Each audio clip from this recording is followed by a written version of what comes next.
Hello, my name is Emily. I'm the Crazy Flippin' Mom. We're talking about Poshmark today, and I'm excited to do this 2019 Poshmark recap.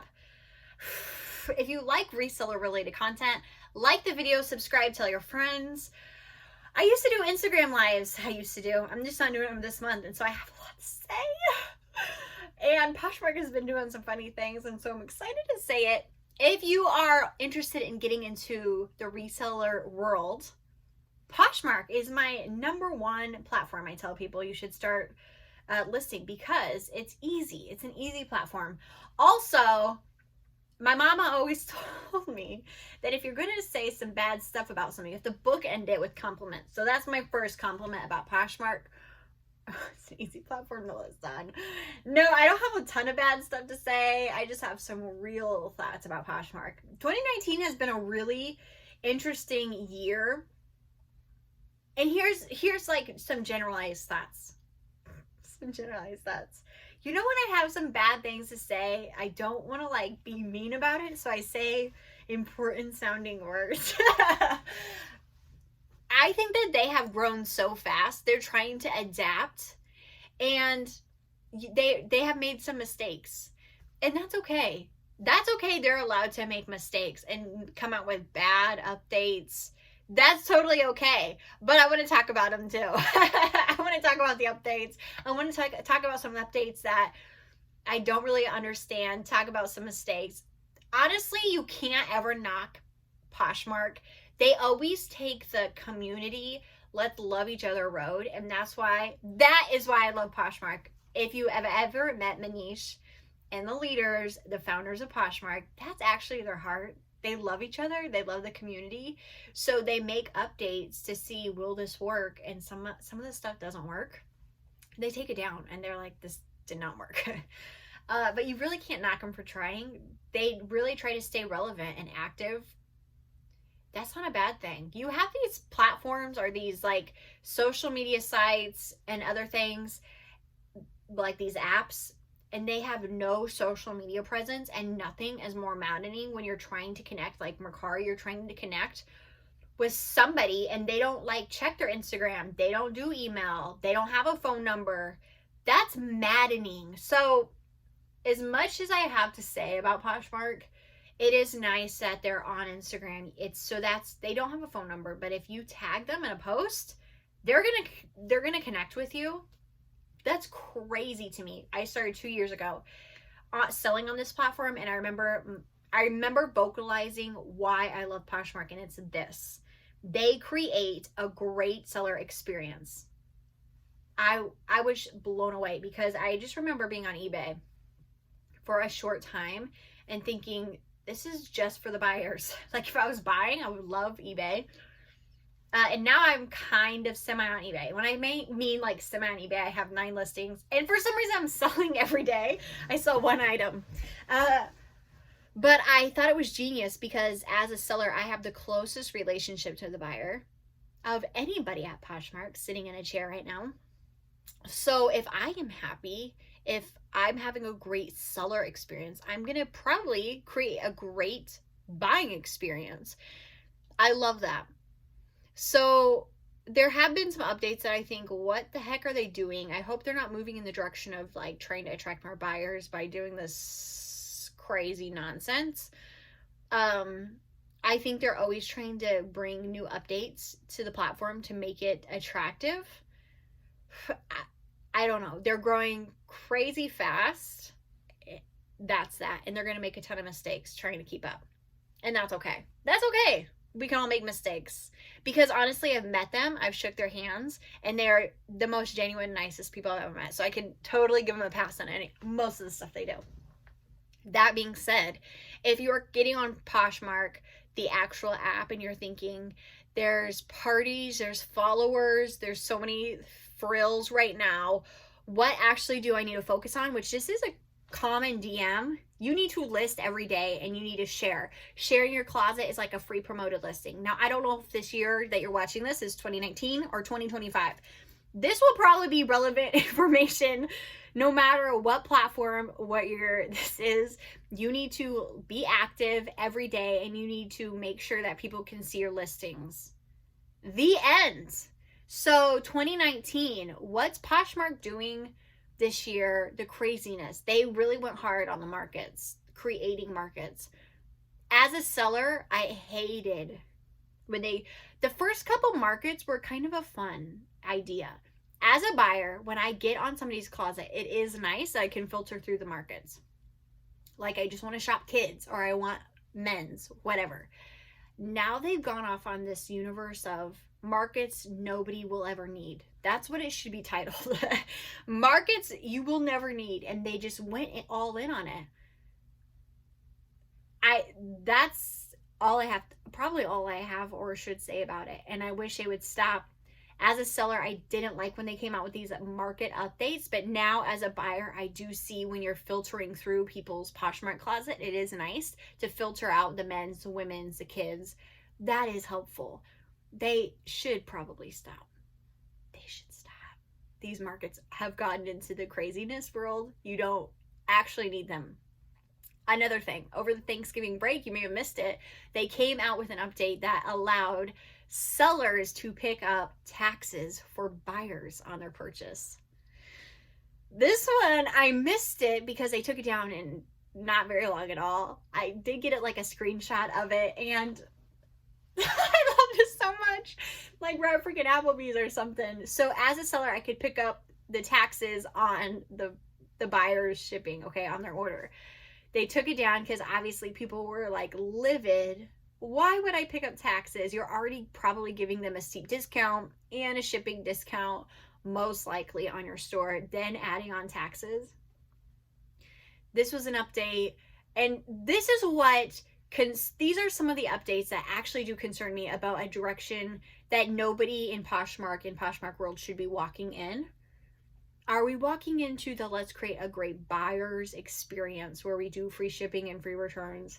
Probably not that extreme, but why do we, when we actually need drafts, like 100 to 300 great drafts available on Poshmark, why are we doing this? This is not Applebee's.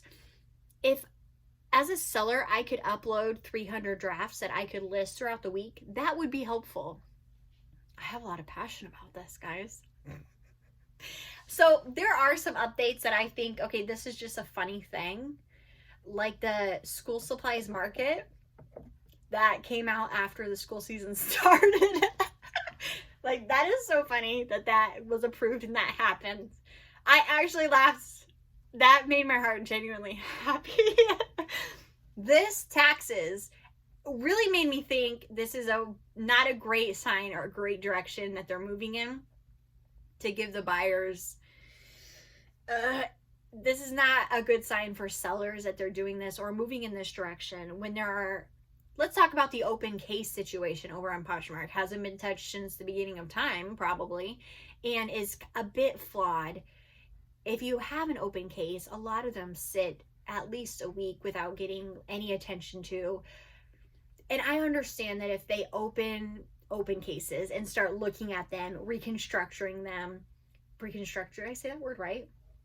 Making it a better seamless process that sellers are more involved, can give refunds, partial refunds, full refunds, immediately, on and on and on.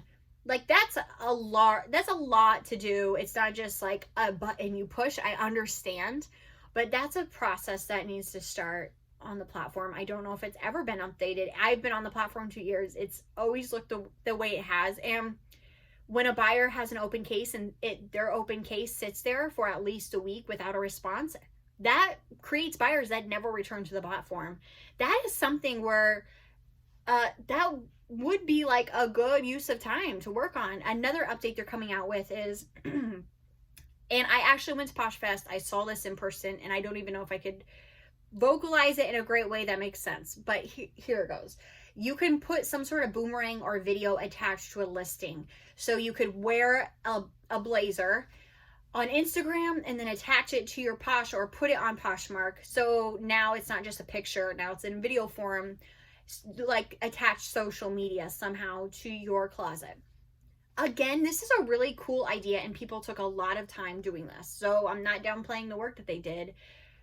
And I think we will have a lot of fun with this feature for the first week. But if you're a serious seller on Poshmark, you don't have a lot of time. When I'm actually working on Poshmark right now, it's seasonal for me, and my kids will be out of school soon, so I'm not listing as much as I usually do. I do not have a lot of time to add video on top of my usual, and I will not be using this feature at all. And I wish that they spent more time working on other things within the app that need to be updated really bad. Things we previously talked about. This feature is not something I thought it would have been another thing. I just don't know. I think we will have fun with this feature, this video type feature that we're connecting listings with video, our boomerang. I think it'll be fun for a good week, and then we will be like back to business. We have to work. This is wasting our time. If you are doing more than 10 listings a month, if you're doing less, then maybe it will be fun to do all your listings with video, because you probably have time if you're not doing very many. I will say that. I just wish that took a lot of time. I wish I put that time to something else. That's what I'll say. So that's not a positive thing. I understand that. It's not a terrible idea, but I'm just looking at a lot of other things on the app, and I think, what, how? That's along with it giving me the opportunity to pick up taxes for somebody I don't know.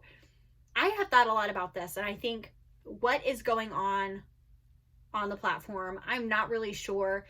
They have grown significantly, and it is hard when you have a platform and you're trying to do two things on a huge platform, right? They're trying to keep the social media aspect alive on the Poshmark app, and they're trying to keep buy and sell, and buy and sell is taking off. I honestly am thinking the community side and picking up a buyer's taxes, social engagement, is that even necessary anymore? And I'm not even talking about PoshFest and the stuff, the relationship between sellers that they're doing at Starbucks and reseller community on like social media. All that is alive and active and well apart from the Poshmark app. And maybe those type of features that are happening within the Poshmark app are just now adding confusion to people. The buyers are coming in just once or twice to buy a pair of Nikes and leave. Maybe it's just adding more confusion for buyers to have lots of extra things thrown at them. I kind of feel that way. And when they add more extras, I feel like they're trying to keep this community, this social between buyer and seller alive. That is a bit dying out now when the buy sell is taking over, and they need to let it go. They need to let it go and just focus on the buy sell of what it is.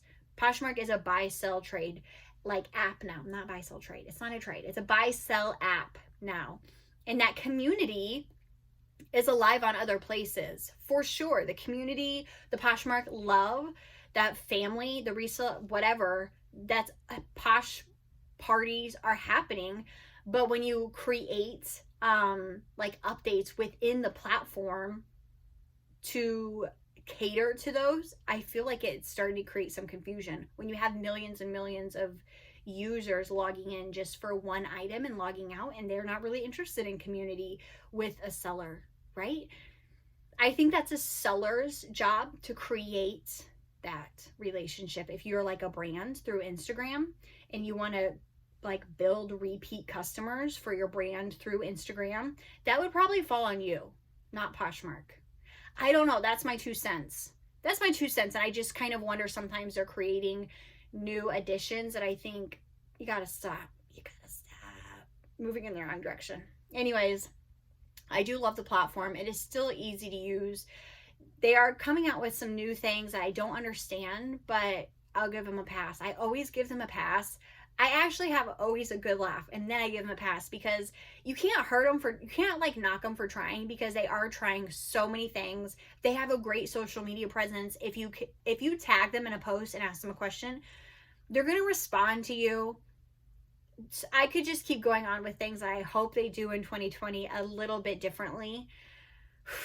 But they are growing fast, and I'm sure that's hard to keep up with. They have a lot going on. Okay, that's what I'll say. If you ask me today where you should be selling, the easiest place to sell, here's my bookend compliment for Poshmark. It is Poshmark. They're an easy platform. They're not freaking charging you. In 2019, Nobody should be charged nothing to list a listing. Let me just get that off my chest. Poshmark doesn't charge you to list. So I would say list there. It's the path of least resistance, and they're not charging you to list. I hope this is helpful. My 2019 recap on Poshmark. I love it over there. I love them. I genuinely do. And I hope this was insightful, helpful, whatever. Whatever. Have a good day.